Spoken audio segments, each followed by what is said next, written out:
এবার দেখাবো আপনাদের একটা অন্য ধরনের ছবি। বিভিন্ন জায়গায় সৌন্দর্যায়নের জন্য বিভিন্ন পোস্টার লাগানো হয়, বোর্ড লাগানো হয়, আলো জ্বালানো হয়। ঠিক তেমনই বীরভূমের সিউড়িতে লাগানো হয়েছিল আমার ভালোবাসার সিউড়ি। এই বোর্ড আর তার উপরে জ্বলজ্বল করছে এলইডি আলো। আর তা দেখার পর নিজেকে ঠিক রাখতে পারেননি স্বামী। স্ত্রীর সঙ্গে মনোমালিন্য চলছে, তাই স্ত্রীর মান ভঞ্জনের জন্য ঠিক ওই বোর্ড থেকেই ভালোবাসার চিহ্ন অর্থাৎ লাভ সাইনটাকে তুলে আনতে যান স্বামী। আর তা করতে গিয়ে বেজায় বিপদে পড়লেন তিনি। স্বামীকে স্ত্রী ঘরে নিয়ে গেল পুলিশ। ভালোবাসার জন্য তার এই কারনামা দেখে বেশ খানিকটা থ হয়ে গিয়েছে সিউড়িবাসী।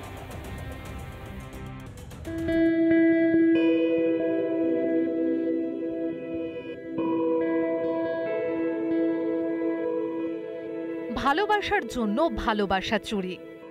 আই লাভ ইউ সিউড়ি লেখা এলইডি বোর্ড থেকে হৃদয় চুরির চেষ্টা সিউড়ির মোহাম্মদ বাজার থানা এলাকার বাসিন্দা বাপন বাধ্য করেন। স্যার আমি ভুল করেছি, নেশার করবো না। কি করেছিলে তুমি?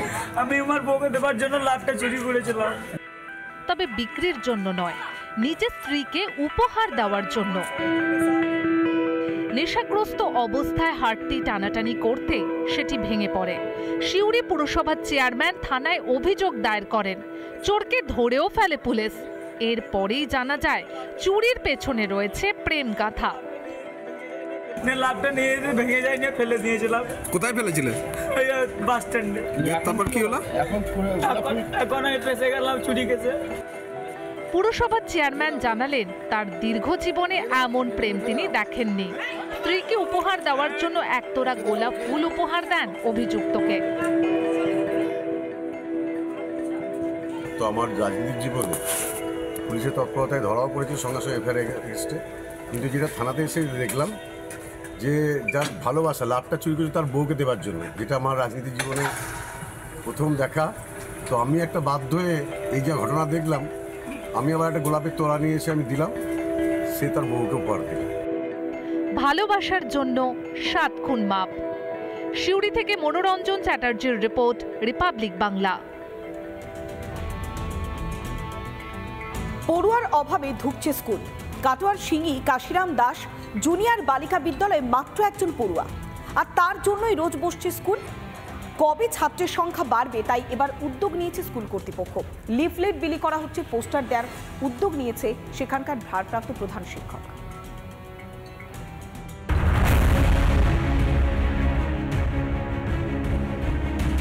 স্কুলের ছাত্রী মাত্র একজন, তার জন্য প্রতিদিন খোলে স্কুল। ক্লাস হয় নিয়মিত, নির্ধারিত সময়ে ঘন্টাও বাজে। প্রার্থনাও করে সে একা দাঁড়িয়ে। এমনকি তার জন্য হয় মিড ডে মিল রান্নাও। এমনই ছবি ধরা পড়ল কাটোয়া 2 নম্বর ব্লকের সিঙ্গি কাশিরাম দাস বালিকা বিদ্যালয় জুনিয়রে। একা একা স্কুলে আসিস, আবার একা একাই চলে যাস, ভালো লাগে তোর? কেন এমন অবস্থা স্কুলের? 2020 সালে মামলা চলার কারণে স্কুলটি বন্ধ হয়ে গিয়েছিল। এরপর ফের এই বছরের 29শে ফেব্রুয়ারি চালু হয়। সরকারের তরফ থেকেও একটা এমবার্গো হয়। পরবর্তী পর্যায়ে কিছু ডোনেশন বা টিচার রিক্রুটমেন্টের ক্ষেত্রে অসুবিধার সৃষ্টি হয়, যার ফলে যে সমস্ত ছাত্রীরা এখানে ভর্তি হয়েছিল তারা আস্তে আস্তে চলে গেল। এটা নব উদ্যমে আবার যাতে শুরু করা যায় সে ব্যাপারে আমরা সচেষ্ট হয়েছি। এই স্কুলটা আমাদের যেন চালু হয়, স্যাররা যেন আসেন বা স্কুলের ছাত্রী যেন ভর্তি হয়, তবে এবার অনেক ছাত্রী হবে। আমাদের গ্রামে সব আলোচনা হয়েছে। আসন্ন 2025 শিক্ষাবর্ষে পড়ুয়া বাড়াতে প্রচারের সিদ্ধান্ত নিয়েছে স্কুল কর্তৃপক্ষ। 2025 সালে ভর্তি করাতে পারি সেই দিকে লক্ষ্য রেখে আমরা গ্রামের বিভিন্ন জায়গায় ফ্লেক্স টাঙাচ্ছি। আমাদের এই ফ্লেক্স থেকে বুঝতে পারবেন যে আমাদের স্কুলটা পুনরায় চালু হয়েছে। স্থানীয় সূত্রে খবর, সিঙ্গি গ্রামে কোনো হাই স্কুল নেই। 2.5 কিলোমিটার দূরে রয়েছে ওকরসা উচ্চ বিদ্যালয়। সেখানে সিঙ্গির সিংহভাগ পড়ুয়াদের পড়াশোনা। তাই পড়ুয়া ও অভিভাবকদের হয়রানি কমাতে এলাকার স্কুলে গ্রামের মেয়েদের পাঠানোর অনুরোধ স্কুল কর্তৃপক্ষের। রিপাবলিক বাংলা। 4 দিন পার, পঞ্চম দিনেও অবাধে পুরুলিয়ার বান্দোয়ানে ঘুরে বেড়াচ্ছে বাঘিনী জিনাত। তার জন্য যে ফাঁদ পাতা হচ্ছে, আর সেই ফাঁদে পা দিতে নারাজ কিন্তু বাঘিনী। তাই এবার হুলা পাটি ডেকে চারদিক ঘেরে তাকে আজই খাঁচায় ভর্তি করতে তৎপর হয়েছে বন দপ্তর।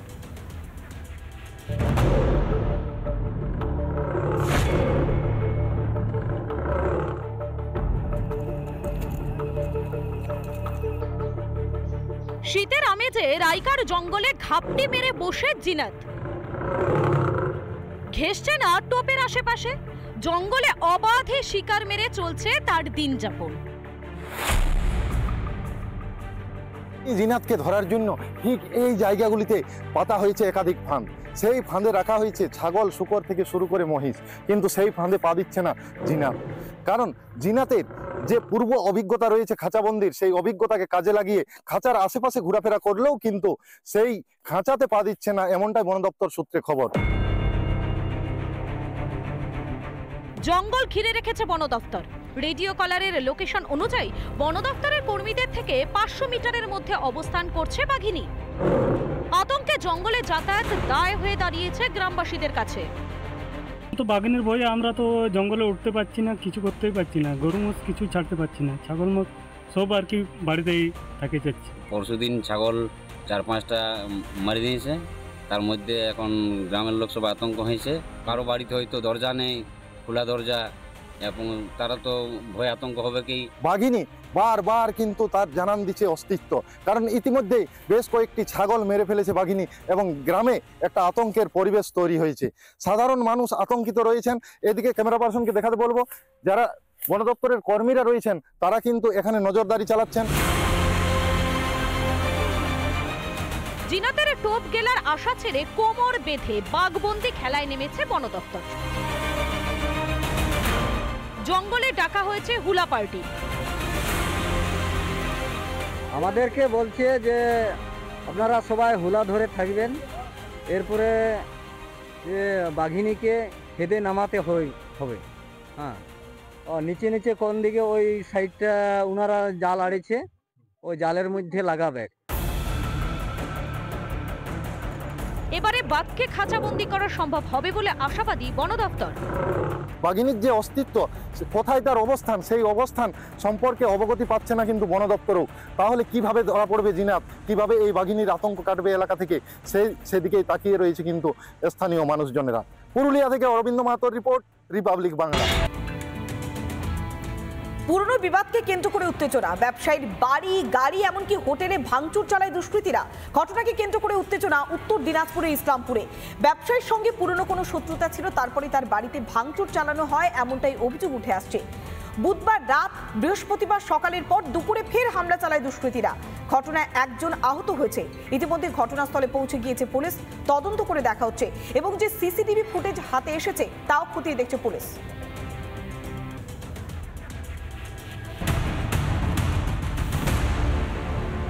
কিছুক্ষণ আগে প্রকাশ্য দীপালোকে ভাঙচুর চালিয়েছে একবার দুষ্কৃতী। সরাসরি দেখাবো যে হোটেলের অবস্থা বর্তমানে পুরো ভেঙে চুরমার করে দেওয়া হয়েছে। আমার ভিডিও জার্নালিস্ট দেখাচ্ছে যে এই বেসরকারি যে হোটেল, সেই হোটেলের চারিদিকে বর্তমানে ভেঙে চুরমার। হোটেলের সমস্ত রকম জিনিসপত্র যে থাকে তা কিন্তু ভেঙে চুরমার করে দেওয়া হয়েছে।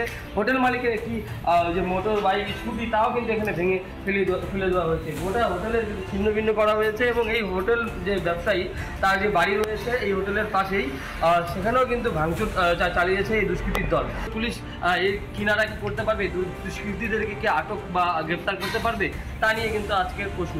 উত্তর দিনাজপুরের ইসলামপুর থেকে তুষার বিশ্বাস, রিপাবলিক বাংলা। বন্ধ করার সময় ওরা আসার পরে ডাইরেক্ট আমাকে বলছে, ঠিক আছে, যে তোকে মারতে আসছি। তো এতে 1-2 কথায় হাতাহাতি হয়েছে, আমাকে যে মারছে, ঠিক আছে। তারপর পুলিশকে ফোন করার পরে পুলিশ আসে এবং ওরা ভেঙে চলে যায়। দিনের আলোতে পুরো টিম নিয়ে লাঠি টাঠি সব কিছু, শাবল টাবল দাও নিয়ে এসে সব আশেপাশে 3-4 বাড়িতে হামলা করে এবং আমার বাড়ির গাড়ি, আমার হোটেল সম্পূর্ণ ভাঙচুর করে। শীতের আমেজ আর তার মাঝে পানীয় জলের সংকট। এবারও পানীয় জল পরিষেবা ব্যাহত হচ্ছে শিলিগুড়িতে। ইতিমধ্যে শিলিগুড়ি পুর নিগমের পক্ষ থেকে নোটিশ দিয়ে জানিয়ে দেওয়া হচ্ছে আগামী 30শে ডিসেম্বর পর্যন্ত একবেলা করে সরবরাহ করা হবে পানীয় জল। কেন এই পরিস্থিতি? শিলিগুড়ি পুর নিগমকে এবার কাঠগড়ায় একযোগে তুলেছে বাম আর বিজেপি। ভোগান্তি যেন মিটছে না শহর শিলিগুড়িতে। জল ভোগান্তি শহর শিলিগুড়ির মাসিক অনুষ্ঠানে পরিণত হয়েছে। এই জল সমস্যা মেটানোর জন্য দফায় দফায় মিটিং করা হয়েছে, নেওয়া হয়েছে একাধিক পরিকল্পনা, তবুও সেই পরিকল্পনা যেন বিষবাও জলে। ফের শহর শিলিগুড়িতে জলসংকট। দীর্ঘদিন ধরে একাধিক পরিকল্পনার পরেও শিলিগুড়িতে অব্যাহত জল সমস্যা। দুটি যন্ত্রে ফুলবাড়িতে জল পরিশোধন হয়, কিন্তু দীর্ঘদিন ধরে পলি জমতে থাকায় ওই যন্ত্রগুলিতে সমস্যা দেখা দিয়েছে। তাই মেরামতের জন্য 4 দিন একটি যন্ত্র দিয়ে জল পরিশোধন করা হবে। শিলিগুড়ির মেয়রের অবশ্য দাবি, সংবাদ মাধ্যম ছাড়া কারোর কোনো জলকষ্ট হচ্ছে না। সমস্যা নেই, সমস্যা হচ্ছে প্রেস আর মিডিয়া। মানুষের কোনো সমস্যা নেই, কারো কোনো সমস্যা নেই। এর আগে আমরা বলেছিলাম যে 3 দিন লাগবে, একদিনে জলটা রেস্টোর ছিল, সকালবেলা পুরো জলটা এখানে আসবে। শিলিগুড়িতে মানুষের কাছে জল পৌঁছে দিতে ব্যর্থ মেয়র, তোপ দাগলেন শিলিগুড়ির বিধায়ক শঙ্কর ঘোষ। 11 পরবর্তী সময় থেকে আজ অবধি শুধু ভাতা দিয়েছে। ক্ষমতায় পৌর কর্পোরেশনে আসার পূর্বে বোর্ড অফ অ্যাডমিনিস্ট্রেশনের চেয়ারম্যান থেকে থাকাকালীন অবস্থায় বর্তমান মেয়র সাহেব যে ভাতা দিয়েছিলেন, বর্তমানেও তিনি সেই ভাতা দিয়ে চলছেন। শিলিগুড়ির প্রাক্তন মেয়র জানালেন, জল নিয়ে মানুষের সঙ্গে প্রতারণা করা হচ্ছে। জল দিতে ব্যর্থ শিলিগুড়ি পুর নিগম। জল মানুষ পাচ্ছে, সেটা আমাদের সহায়তায় হয়েছে। তারপরে যে ওরা অনেক কথা বলেছিল, অনেক সমালোচনা করেছিল, অনেক আন্দোলন করেছিল, শারীরিকভাবে আমাদের উপরে অনেক আক্রমণও করেছিল, তারপরেও কিন্তু তারা যে কথা দিয়েছিল সেই কথাটা তারা রাখতে পারেনি। বরঞ্চ তারা আজকে শিলিগুড়ি শহরের মানুষকে প্রতারণা করছে। আমি বলবো মানুষের সঙ্গে ফাজলামো করা হচ্ছে। এর আগেও একাধিকবার শিলিগুড়ি পুর নিগম এলাকায় পানীয় জলের সংকট তৈরি হয়েছিল। আবার জল সংকট শিলিগুড়িতে। উদয়ন মুখার্জি ও রণজিৎ বোসের রিপোর্ট, রিপাবলিক বাংলা। নানা ধরনের কন্টেন্ট দেখার জন্য লাইক করুন, শেয়ার করুন আমাদের ফেসবুক পেজ, সাবস্ক্রাইব করুন আমাদের ইউটিউব চ্যানেল। পাশাপাশি অন্যান্য ব্রেকিং নিউজের জন্য অবশ্যই চোখ রাখুন রিপাবলিক বাংলায়।